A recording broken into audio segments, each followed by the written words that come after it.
सुप्रभात बच्चों। आज हम लोग आपकी 12 मासा कविता यानी जो पहला पाठ आपका है वो एक कविता है। नाम क्या है? 12 मासा। तो उसको करने जा रहे हैं। इसके कवि जो है वो है नारायण लाल परमार जी। ठीक है। तो यहाँ आपकी इस कविता में जैसे मान लो बेटा हम लोग प्रसंग लिखेंगे। व्याख्या से पहले अगर हम लोग प्रसंग लिख रहे हैं तो उसमें हम लोग लिखेंगे कि प्रस्तुत पंक्तियाँ हमारी हिंदी की पाठ्य पुस्तक ज्ञान सागर। ठीक है। आपकी पुस्तक कौन सी है जो आपके पाठ्यक्रम में है? ज्ञान सागर। तो ज्ञान सागर के पहले 12 मासा, ज्ञान सागर में 12 मासा नामक कविता से ली गई है और इसके कवि हैं नारायण लाल परमार जी। ठीक है। तो इस कविता में कवि ने 12 महीनों का वर्णन किया है। तो उसके बाद हम लोग इसकी व्याख्या शुरू करेंगे। व्याख्या मतलब इसका सरलार्थ। तो पहले इसमें देखिए कि चैत महीने का प्यारा सुंदर रूप अनूप है, गर्म हवा लगने लगती खट्टी मीठी सी धूप है। तो इसमें चैत के महीने यानी इसमें हमारे जो भारतीय महीने हैं उनका वर्णन किया है कवि ने। तो पहला महीना हमारा आता है चैत का महीना। चैत महीना जैसे मार्च का होता है, मार्च का आधा महीना जो मार्च का और आधा अप्रैल का, तो उस महीने का वर्णन किया है। तो चैत के महीने का जो रूप होता है वो बहुत ही अनूप यानी अनूप मतलब अनोखा होता है, बिल्कुल बहुत सुंदर होता है, बिल्कुल निराला होता है वो रूप। ठीक है। उसमें क्या होता है, हवा जो होती है वो गर्म होने लग जाती है और धूप क्या है, खट मिट्ठी सी। खट मिट्ठी सी धूप का अर्थ होता है बेटा कि कभी वो धूप हमें थोड़ी सी चुभने लग जाती है और कभी वो हमें अच्छी लगती है। यानी उस टाइम का मौसम ऐसा होता है कि ना ज़्यादा सर्दी होती है और ना ही गर्मी होती है। तो उस मौसम में हम लोग अगर ज़्यादा देर धूप में बैठते हैं तो धूप हमें चुभने लग जाती है, और अगर हम लोग अंदर जाते हैं तो हमें ये लगता है कि धूप अच्छी है। तो हल्की सी धूप में बैठना अच्छा लगता है, लेकिन ज़्यादा देर अगर उसमें बैठते हैं तो कई बार धूप चुभने लग जाती है। तो इसलिए उसको खट मिट्ठी सी बोला, यानी कभी हमें वो धूप अच्छी लगती है और कभी हमें चुभने लगती है। ठीक है, यानी सहन नहीं होती है। फिर उसके बाद आता है हमारा दूसरा महीना बैसाख का। आते ही बैसाख के छुट्टी हुई मदरसों की, लगा गूंजने घर आंगन किलकारी से बच्चों की। अब दूसरा महीना होता है वो है बैसाख का महीना। तो बैसाख के महीने में क्या होता है, मदरसों की यानी जो स्कूल होते हैं, विद्यालय होते हैं, उनकी छुट्टियां हो जाती है।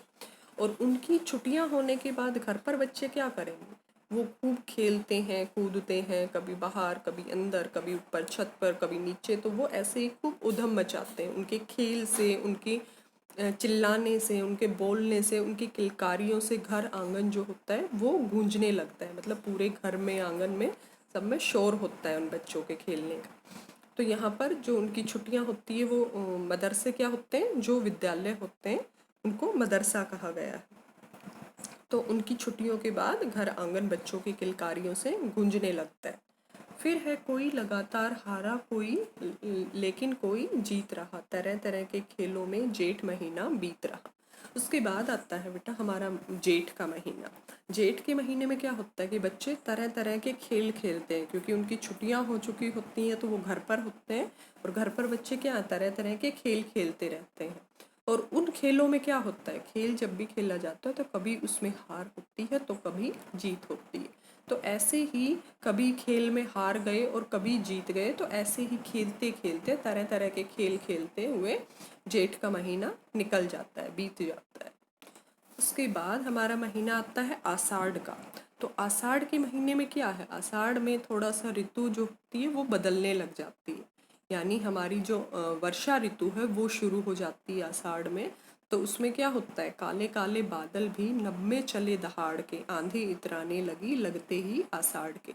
यानी जब आषाढ़ का महीना शुरू होते ही क्या होता है, आंधी इतराने लगती है, यानी आंधी चलने लगती है। इतराना मतलब वो बड़े नखरे से चलती है। तो यहाँ पर हम लोग अगर 7th क्लास में वैसे अलंकार आए नहीं हुए हैं, लेकिन अगर इसमें कहे तो इसमें मानवीकरण अलंकार का प्रयोग किया कि आंधी इतराने लगती है। ठीक है, वो एक लड़की की तरह, वो एक इंसान की तरह वो इतरा रही है, वो नखरे दिखा रही है। तो यहाँ पर जो आषाढ़ के आते ही आंधी आने लग जाती है और आकाश में यानी नभ में जो बादल होते हैं, काले काले बादल छा जाते हैं और वो नभ पर कैसे चलने लग जाते हैं, दहाड़ के, यानी जो बादलों की गर्जना होने लग जाती, बादल गरजने लग जाते हैं। फिर आता है मौसम हमारा, इसमें महीना आता है हमारा सावन का। तो सावन की शोभा न्यारी, हरियाली के ठाठ है, नदी सरोवर छलक रहे, डूब गए सब घाट है। जब सावन का महीना होता है बेटा, उस टाइम बारिश हो चुकी होती है, और जब बारिश का मौसम होता है तो क्या होता है, जो घास होती है वो हरी हरी हो जाती है, चारों तरफ क्या होता है, हरियाली सी छाई होती है। क्योंकि जैसे कि आपने देखा होगा कि जब भी बारिश होती है तो जो पौधे होते हैं, जो पेड़ होते हैं, उनके पत्ते बिल्कुल हरे हरे से दिखने लग जाते हैं, क्योंकि उन पे जितनी भी धूल मिट्टी होती है वो सारी साफ़ हो चुकी होती है, और वो जो पत्ते होते हैं वो बारिश के पानी के कारण हरे भरे से हो जाते हैं, तो चारों तरफ हरियाली सी दिखाई देती है। और नदी सरोवर क्या होते हैं, वो छलक रहे होते हैं, उनमें पानी खूब वो लबालब भरे हुए होते हैं पानी से। और जो घाट होते हैं, जो नदियों पर घाट बनाए गए हैं, वो पानी ज़्यादा होने, नदियों का पानी बढ़ जाने के कारण, नदियों का जो स्तर होता है पानी का वो बढ़ जाने के कारण घाट हैं वो डूब जाते हैं। उसके बाद महीना आता है भादों का महीना। तो भादों के महीने में बेटा पता न चलता तारों का, जाने कहाँ मयंक है, झांक नहीं पाता सूरज, भादों का आतंक है। तो जो भादों का महीना आता है, तो भादों में बादल इतने काले होते हैं, इतने गहरे होते हैं, यानी भादों के जो महीने का आतंक ही ऐसा होता है कि उसमें बादल छाए रहते हैं। ठीक है, तो वहाँ पर बिजली चमकने लग जाती है, बादल छाए रहते हैं, और उनसे, उन बादलों के छाने के कारण यही नहीं पता चलता कि आसमान में कहाँ सूरज है और कहाँ चांद है। मयंक मतलब चंद्रमा, चांद। तो हमें बादल इतने गहरे होते हैं, इतने काले होते हैं, जिनके कारण ना सूरज का पता चलता है और ना ही चांद का पता चलता है। झांक नहीं पाता सूरज का मतलब है कि उन बादलों के बाहर नहीं आ पाता है, बादल इतने होते हैं उसमें सूरज बाहर नहीं निकल पाता है, यानी वो कम दिखता है। उसके बाद आता है भैया कवार महीने में निर्मल होती जलधारा। तो इसमें कवार का महीना होता है बेटा आश्विन का महीना। तो आश्विन के महीने में क्या होती है, जल धारा जो होती है वो निर्मल हो जाती है, क्योंकि जैसे शुरू में बारिश होती है तो जितना भी जो पानी होता है, जो धूल मिट्टी सारा होता है, तो वो सारा का सारा बह जाता है उस पानी के साथ में। जो नदियों का पानी होता है, एक बार तो उसमें जैसे जितना भी धूल मिट्टी कूड़ा कचरा जितना भी होता है, तो वो सारे के सारे पानी के साथ बह जाता है नदी में। लेकिन फिर 1-2 महीने के बाद क्या होता है, वो सारा गंदा पानी होता है वो बह चुका होता है, फिर बिल्कुल साफ पानी आता है। जलधारा जो होती है, जलधारा मतलब पानी की जो धार होती है वो बिल्कुल साफ होती है, नदियों का पानी जो होता है वो बिल्कुल साफ निर्मल हो चुका होता है कवार महीने में। ठीक है, मौसम कर देता हंसी खुशी का बंटवारा। और जो मौसम होता है वो ऐसा होता है कि जो हंसी खुशी का बंटवारा कर देता है, यानी उसमें बहुत सारे खुशी के पल होते हैं। और इसमें एक ये भी होता है कि उसके बाद जो होता है त्योहारों का मौसम आ जाता है। तो उसमें जैसे इसका कार्तिक का महीना जब आता है, अगला जो महीना है वो है कार्तिक का महीना। तो कार्तिक में जाड़ा आता है, ठीक है, तो उसमें मतलब सर्दियाँ जो होती हैं कार्तिक के महीने में शुरू हो जाती हैं। और कार्तिक के महीने में एक ऐसा त्यौहार आता है, कौन सा, दीपावली का। दीपावली का त्यौहार एक ऐसा होता है जिसमें बच्चे बड़े खुशी से उसको मनाते हैं। क्यों?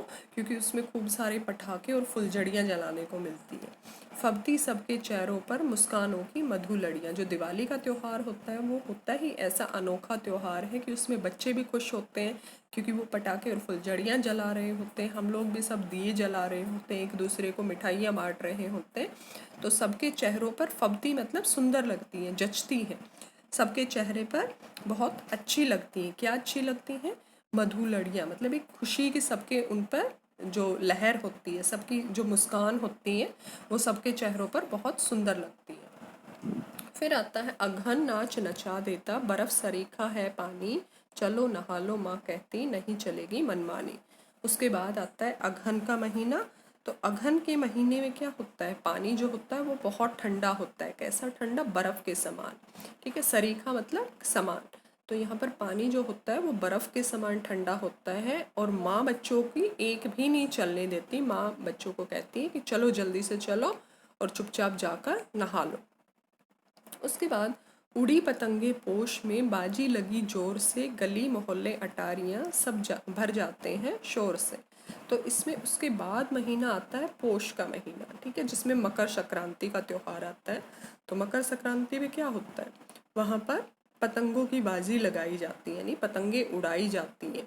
तो उसमें गली मोहल्ले अटारियाँ, अटारियाँ मतलब छत, तो गलियों में, मोहल्ले जो होते हैं उनमें, और अटारी छतों पर बहुत सारे लोग इकट्ठे मिलकर वहाँ पर पतंगे उड़ाते हैं और वहाँ बाजी लगाई जाती है। बाजी मतलब एक दूसरे के साथ स्पर्धा की जाती है कि वो उसकी पतंग काट रहा है, वो उसकी दूसरे की पतंग काट रहा है। तो एक दूसरे की पतंगे काटने में उनकी होड़ लगी हुई होती है।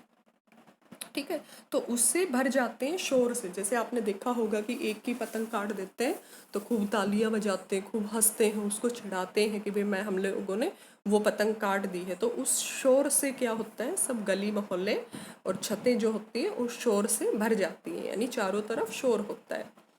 फिर आता है माघ महीने पर भर देता, मन में नई उमंग है, कहीं मंजीरे झांझ, कहीं मंजीरे, कहीं यहाँ पे झांझ, कहीं बजता, कहीं मृदंग है। तो यहाँ पर माघ का जो महीना होता है, माघ के महीने में क्या होता है, सरस्वती पूजा भी होती है।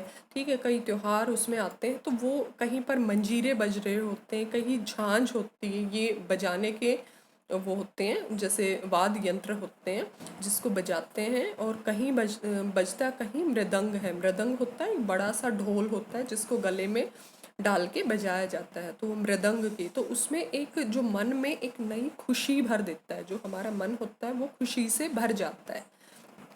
ठीक है, तो वहाँ पर मतलब एक मौसम भी बदल जाता है, सर्दी जो होती है थोड़ी थोड़ी कम हो जाती है, और जो मन में होती है वो एक खुशी भरा माहौल होता है उस टाइम। फिर उसके बाद आता है, लो वह आ पहुँचा फागुन, रस की उड़ी फुहार है, रंगों के कारण लगता यह जीवन त्योहार है।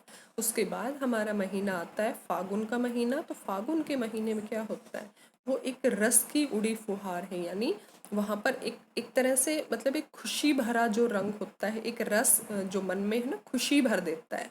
तो वो किसके कारण, क्योंकि फागुन का जो त्यौहार है उसमें होली का त्यौहार आता है, जो बहुत ही रंगों भरा त्यौहार होता है। वो ज़्यादातर लोगों को बहुत पसंद होता है होली का त्यौहार। तो उसमें लोग खुशी के कारण एक दूसरे को रंग लगाते हैं और बहुत आनंद उठाते हैं उस त्यौहार का। तो वो जो होता है मतलब उसमें ऐसे रंगों के कारण हमारा जीवन भी, यानी होली के रंगों के कारण हमारा जीवन भी खुशियों से भरा एक त्यौहार के समान लगता है। ठीक है, तो यहाँ ये हमारा आखिरी महीना था फागुन का। अब इस कविता में बेटा इन्होंने नारायण लाल परमार जी ने हमारे 12 महीनों का वर्णन किया गया। अगर आप लोग ये पिक्चर भी देखोगे तो इसमें भी हर महीने के बारे में कुछ ना कुछ जैसे दिखाया। अब जैसे फागुन का है तो फागुन का यहाँ पर कलर फेंकते हुए दिखा रखा है, मृदंग बजते हुए दिखाया, पतंगे उड़ते हुए दिखा रखी है। यहाँ हमारे दिवाली के उसमें पटाखे फुलझड़ियाँ बच्चे जलाते हुए दिखा रहे हैं। तो इसमें सारे इनमें जैसे अब यहाँ पर है नदी सरोवर ये भरे हुए दिखा रखे हैं, बादल हैं उनसे बारिश होती हुई दिखा रखी है। यहाँ बच्चों का खेलना कूदना दिखाया गया है, वो स्कूल से वापस आते हुए दिखाई दे रहे हैं, उनके बैग जो होते हैं वो सब टंगे होते हैं। यहाँ पे सूरज जो है उसके दिखा रखा है कि उसकी खट्टी मट्ठी सी धूप होती है। यानी इस पिक्चर में भी हमारे जो 12 महीनों के बारे में है उनमें थोड़ा थोड़ा बताया गया, हमारे जो भी मौसम बदलते हैं उनके बारे में बताया गया। तो ये हमारा था बेटा कविता का सरलार्थ। ठीक है, तो ये सरलार्थ अच्छे से आपको रिवाइज करना है और उसके बाद हम लोग करेंगे क्वेश्चन आंसर इसके। Thank you.